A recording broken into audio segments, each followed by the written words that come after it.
जी मेरी बहन। स्वामी जी, गर्मी में कई लोगों को डायरिया, पेचिश, फूड पॉइजनिंग या पेट में इन्फेक्शन के बाद लंबे टाइम तक पाचन की दिक्कत रहती है। रिफर्जिफी पोस्ट इन्फेक्शियस आईबीएस से भी जोड़ती है। ऐसे में आंतों की रिकवरी के लिए क्या खाना चाहिए, क्या बिल्कुल नहीं खाना चाहिए? बेल, छाछ, सौंफ और जीरा जैसे देसी उपाय तो आप हमेशा बताते ही हैं। किसके साथ किसका उपाय ठीक बैठता है? अब जैसे मान लीजिए जिनको बार बार मोशंस होते हैं, उन्हें इनमें से कौन सा उपाय करना चाहिए, या जिन्हें बार बार कॉन्स्टिपेशन की शिकायत आती है उन्हें क्या करना चाहिए? तो देखो, कोलाइटिस के लिए तो हमने बताया दही छाछ में ईसबगोल, ये उनके लिए परम औषधि है। और उनके पाचन को अच्छा करने के लिए ये लीवोग्रिट और अनार का प्रयोग बताया, और बेल का प्रयोग बताया। बेल मैंने बताया था, ऊपर से यदि काला पड़ जाएगा तो अंदर से खराब होगा, उस बेल को मत खाना, ऐसे साफ बेल का ही प्रयोग करना। तो बेल का प्रयोग ये कोलाइटिस के लिए। कॉन्स्टिपेशन जिनको है उनको त्रिफला चूर्ण, शुद्धि चूर्ण, अभयारिष्ट और तेज गर्म दूध में, देखो ये दोनों में काम आता है। तेज गर्म दूध में ईसबगोल और उसमें 1 चम्मच आप बादाम रोगन भी डाल सकते हैं, या बहुत ही ज़्यादा कब्ज है तो एरेंड तेल भी डाल सकते हैं, कस्टर्ड ऑयल बोलते हैं। और 1 चम्मच ये गुलकंद थोड़ा सा ले लें।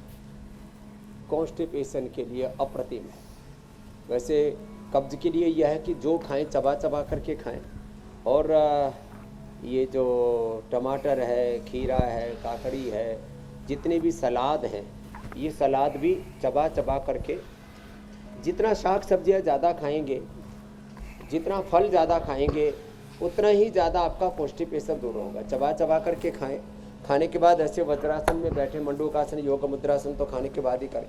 ये पॉइंट भी दबाएं कब्ज के लिए, ये ज़रूरी है।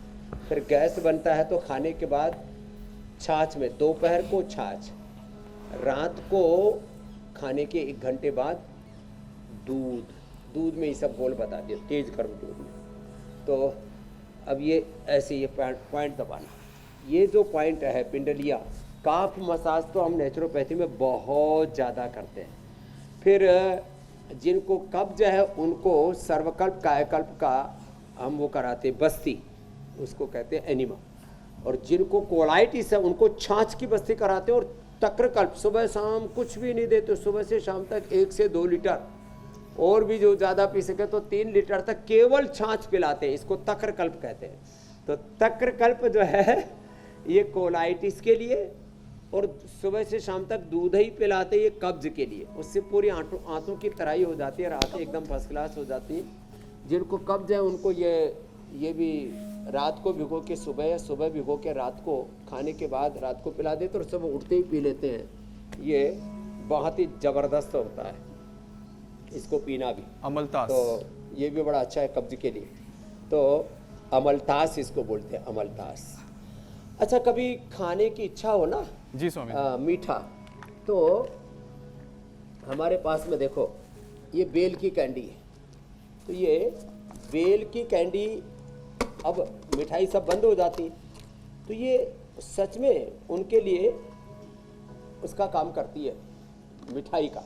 तो बेल की कैंडी ये अच्छा विकल्प है कोलाइटिस वालों को, और कब्ज वालों को आंवले की कैंडी, दोनों हमने यहाँ रखी हुई है।